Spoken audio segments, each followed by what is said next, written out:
आज हम history history के पहले चैप्टर के यूनिट फर्स्ट में वर्ल्ड ड्यूरिंग मॉडर्न एज नामक चैप्टर से के बारे में कुछ पढ़ेंगे।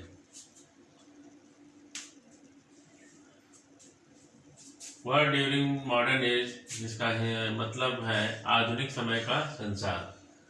इस चैप्टर के अंतर्गत आने वाले हेडिंग में द फ्रेंच रेवोल्यूशन के बारे में हम कुछ जानकारी प्राप्त करेंगे और देखेंगे।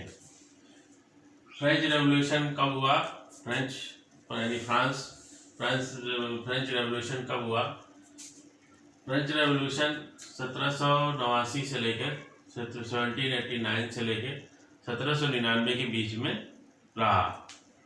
1789 में ये फ्रेंच रेवोल्यूशन शुरू हुआ और 1799 तक रहा। उस समय वहाँ पे फ्रांस में एक क्रांति पैदा हुई जिसको फ्रेंच रेवोल्यूशन कहा गया। फ्रेंच रेवोल्यूशन का मुख्य कारण ये था कि जो वहाँ का समाज जो था वो समान रूप से नहीं बटा था। कुछ लोगों को विशेषाधिकार प्राप्त था, कुछ लोगों को विशेषाधिकार प्राप्त नहीं था। कुछ लोग विलासिता का जीवन जीते थे, कुछ दूसरों के पैसों के द्वारा। कुछ लोग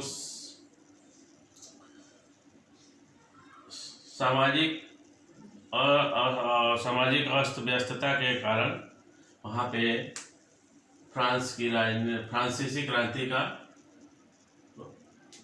क्रांति आई।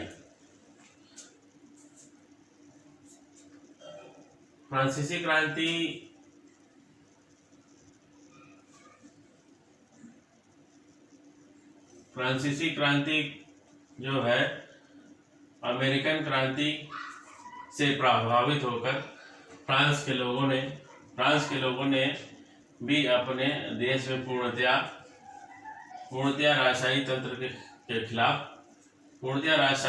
के खिलाफ विद्रोह कर दिया। फ्रांसीसी समाज तीन वर्गों में बटा था जिन्हें स्टेट कहा जाता था। पहला ये था क्लर्गी या ऑफिशियल्स, दूसरा था नोबेलिटी और तीसरा था कॉमन। फ्रांसीसी सोसाइटी जो थी इन तीन वर्गों में बटी हुई थी। पहला क्लर्गी या ऑफिशियल सोसाइटी के लोग होते थे, दूसरा नोबेलिटी सोसाइटी के लोग होते थे और तीसरा कॉमन सोसाइटी माने सामान्य सोसाइटी के लोग होते थे। तो इन तीन वर्गों में वहाँ का समाज बटा हुआ था। लेकिन जो थर्ड कैटेगरी की जो सोसाइटी थी उनकी स्थिति काफ़ी दयनीय थी, बहुत मिजरेबल कंडीशन थी। मिजरेबल माने दयनीय, काफ़ी मिजरेबल कंडीशन था, दयनीय स्थिति थी। क्योंकि उन्हीं लोगों को जो है कॉमन सोसाइटी के अंतर्गत जो लोग आते थे उन्हीं लोगों को जो है टैक्स देना होता था, टैक्स देना पड़ता था केवल इन्हीं वर्ग के लोगों को। बाकी दो वर्ग थे जो क्लर्गी स्टेट के लोग थे, नोबेलिटी स्टेट के लोग थे, इन लोगों से किसी प्रकार का कोई टैक्स नहीं लिया जाता था, जिसके कारण जो है समाज में काफ़ी असमानता थी। लोगों में एक विद्रोह की भावना थी इसके खिलाफ कि अन्य दो सोसाइटी के लोगों से टैक्स नहीं लिया जाता है, हम कॉमन सोसाइटी के लोगों से ही टैक्स लिया जा रहा है। तो कॉमन सोसाइटी के लोगों में काफ़ी इस चीज़ को लेकर काफ़ी असंतोष था। इसलिए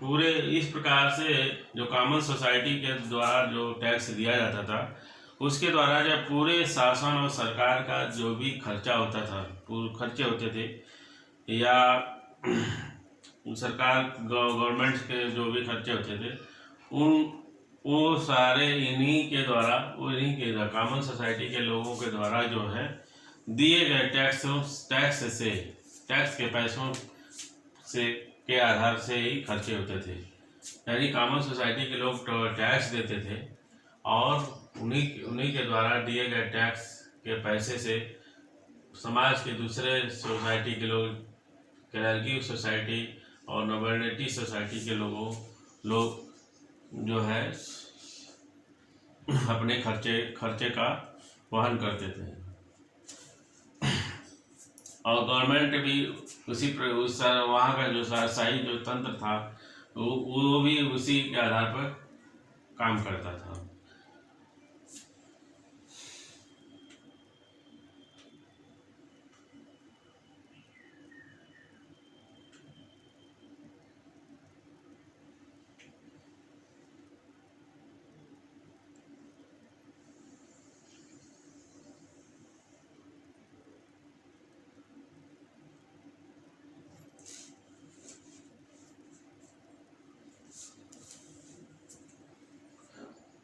कॉमनर्स जो थे, कॉमन समाज के लोग जो थे, उन्हीं के खर्चों से क्लर्की और नोबिलिटी सोसाइटी और गवर्नमेंट के जो लोग थे वो विलासिता का जीवन जीते थे और एंजॉय करते थे।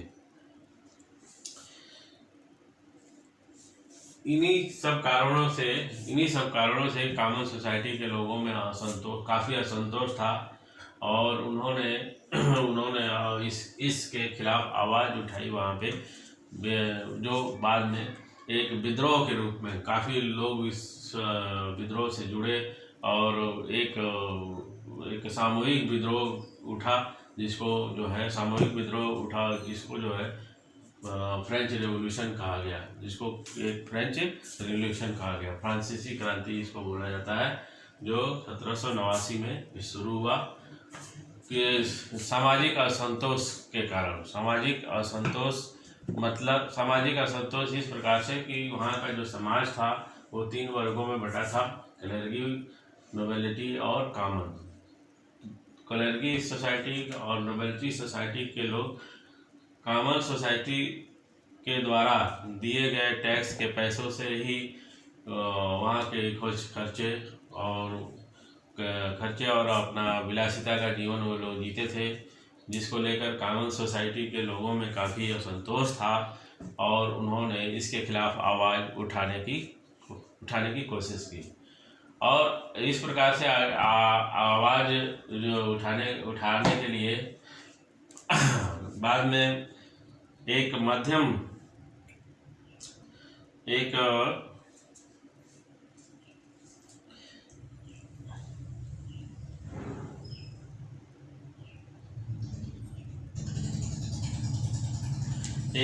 वर्ग के लोगों ने कॉमन लोगों के नेतृत्व किया और उनको उत्पीड़न और अधिकारों के प्रति लड़ने के लिए प्रोत्साहित किया। यानी कॉमन जो लोग थे काफ़ी कमज़ोर थे और उनमें एकता नहीं हो थी, इसलिए वो उत्पीड़न का शिकार होते थे। और बाद में एक मध्यम वर्ग के कुछ लोगों ने एक ग्रुप बनाकर समूह बनाकर जो है इसके खिलाफ आवाज़ उठाया और कॉमन लोगों को जोड़कर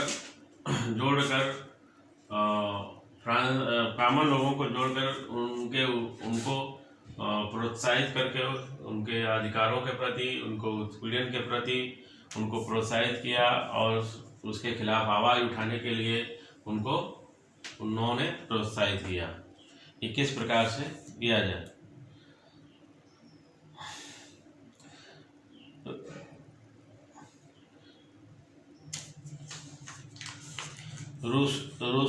रोसियो, वोल्टायर और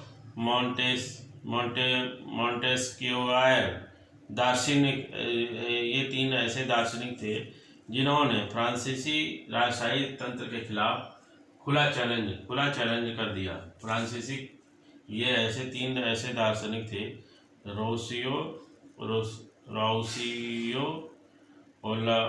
वोल्टायर और मॉन्टेस्क्यू दार्शनिक। ये तीन ऐसे दार्शनिक थे जिन्होंने फ्रांसीसी राजशाही तंत्र के खिलाफ आवाज़ उठाया और उसको खुला चुनौती दिया और लोगों को इसके खिलाफ इनकरेज किया, प्रोत्साहित किया, उकसाया और अपने बारे में सोचने के लिए प्रोत्साहित किया। ये जो तीन दार्शनिक थे, इन तीनों दार्शनिकों ने वहाँ के लोगों को, वहाँ की जो सरकार थी, राजशाही सरकार थी, उसको खुली चुनौती दे दी और कॉमन सोसाइटी के लोगों ने कॉमन सोसाइटी के लोगों को एक साथ जोड़कर उनको प्रोत्साहित किया, उनके उत्पीड़न के खिलाफ आवाज़ उठवाने के लिए उन्हें उकसाया और इस प्रकार से एक यह जो विद्रोह था, यह जो उत्पीड़न था, एक क्रांति के रूप में उभर कर सामने आया, जिसको फ्रांसीसी क्रांति कहा गया, यानी फ्रांसीसी क्रांति कहा गया।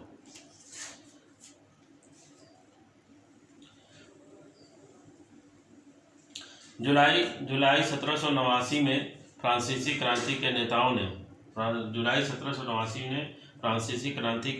ने अपने आप को नेशनल असेंबली घोषित कर दिया।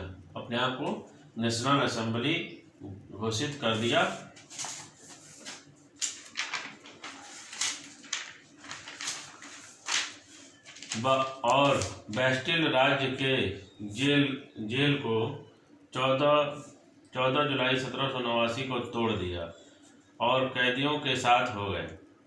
यह प्रदर्शित करता है कि फ्रांसीसी राजशाही तंत्र पूरी तरह से ध्वस्त हो गई थी। लोगों की जीत हुई। नेशनल असेंबली ने आम आदमियों और नागरिकों के अधिकारों की घोषणा की और उसे लागू कर दिया। नेशनल सभा ने जब बेस्टिल राज्य के जेल पर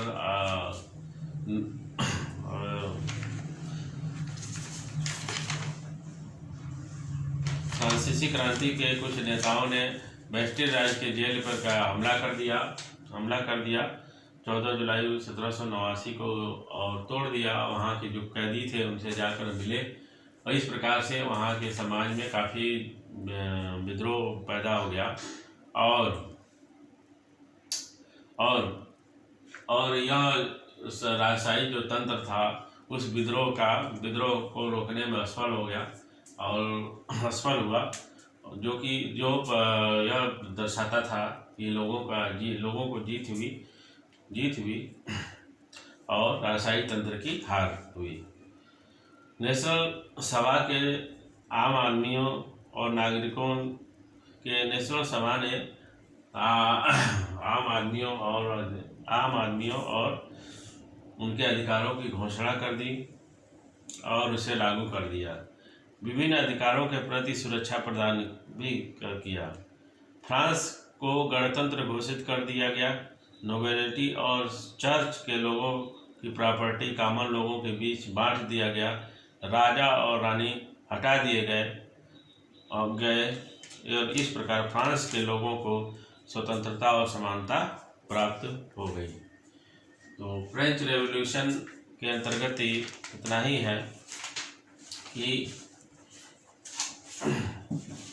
फ्रांस के जो सोसाइटी उस समय जो फ्रांस की जो सोसाइटी थी वो 3 वर्गों में बटी थी। पहला क्लर्गी या ऑफिशियल सोसाइटी, दूसरा था नोबेलिटी सोसाइटी, तीसरा था कॉमन सोसाइटी के लोग। तो ये तीन सोसाइटी के लोग होते थे, लेकिन इन तीनों सोसाइटी में जो सबसे दयनीय स्थिति थी वह कॉमन सोसाइटी के लोगों में थी, जिसके कारण उन लोगों में काफ़ी असंतोष था और उन्होंने इसके खिलाफ आवाज़ उठाया। तो कॉमन सोसाइटी के लोग लोगों का उत्पीड़न किस प्रकार से था, उनका उत्पीड़न इस प्रकार से था कि उनको जो है उन्हीं को केवल टैक्स देना पड़ता था, क्या, और बाकी इन दोनों सोसाइटी के लोगों को कोई टैक्स नहीं देना पड़ता था। तो इनके दिए गए टैक्स के द्वारा इन कॉमन सोसाइटी के लोगों के टैक्सेस जो दिए जाते थे, उन्हीं के द्वारा वहाँ की जो सरकार थी, राजशाही जो तंत्र था और नोबल सोसाइटी के जो लोग थे, उनके खर्चों का वहन होता था और वो काफ़ी विलासिता और आयश और आराम की ज़िंदगी को जीते थे। इस व्यवस्था को लेकर कॉमन सोसाइटी के लोगों में काफ़ी असंतोष था और वो लोग इसके खिलाफ आवाज़ उठाने लगे। बाद में मध्यम वर्ग के कुछ लोगों ने एक मजबूत मध्यम वर्ग के कुछ लोगों ने ये एक समूह एकत्रित करके और कॉमन सोसाइटी के लोगों को जोड़ करके इसके खिलाफ आवाज़ उठाया। वह आवाज़ एक क्रांति के रूप में उभर कर आई, जिसे फ्रांसीसी रिवॉल्यूशन कहा गया। इस प्रकार से तीन ऐसे दार्शनिक थे, रुसियो, वोल्टायर और मॉन्टेस्क्यू। ऐसे तीन ऐसे दार्शनिक थे जो उन्होंने फ्रांसीसी राजशाही तंत्र को खुली चुनौती दी और लोगों को अपने आप को जानने और समझने के लिए उकसाया, उनके उत्पीड़न के खिलाफ उनको उकसाया और आवाज़ उठाने के लिए प्रोत्साहित किया। बाद में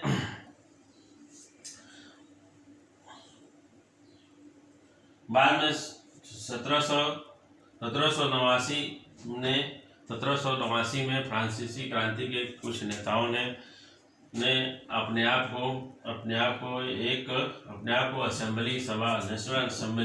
नेशनल असेंबली घोषित कर दिया।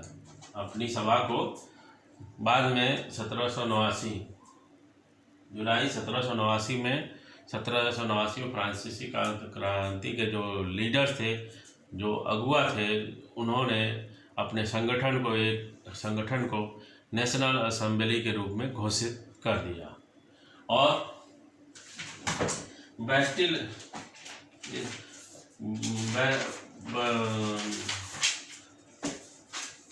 नेशनल असेंबली घोषित करने के बाद उन्होंने बैस्टिल राज की जेल को तोड़ दिया और वहाँ के जो प्रिजनर थे, कैदी थे, उनसे वो जाकर मिले। यह जो सिस्टम था, यह जो व्यवस्था थी, यह प्रदर्शित किया कि वहाँ का राजशाही जो तंत्र था पूरी तरह से फेल हो गया था। राज्यों के ऊपर उनका कोई नियंत्रण नहीं था। इस प्रकार से जो फ्रांसीसी क्रांति के लोग जो उन्होंने अपनी आवाज़ उठाई थी, उनकी एक प्रकार से जीत हुई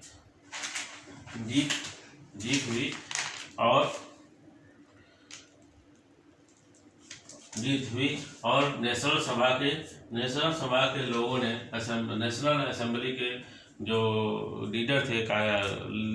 नेता थे, उन्होंने आम आदमियों के सुरक्षा और उनके अधिकारों की घोषणा कर दी और उनके उत्पीड़न के होने वाले उत्पीड़न की गारंटी की घोषणा कर दी।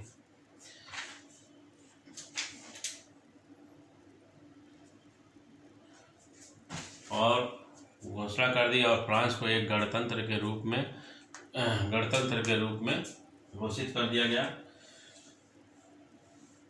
नोबेलिटी और चर्च के लोगों की जो प्रॉपर्टी थी, उसको कॉमन सोसाइटी के लोगों में बांट दिया गया और इस प्रकार से राजशाही जो तंत्र था, फ्रांस की जो राजशाही तंत्र था, नोबल एब्सोल्यूट मोनार्ची जो थी, उसको ध्वस्त कर दिया गया, ख़त्म कर दिया गया।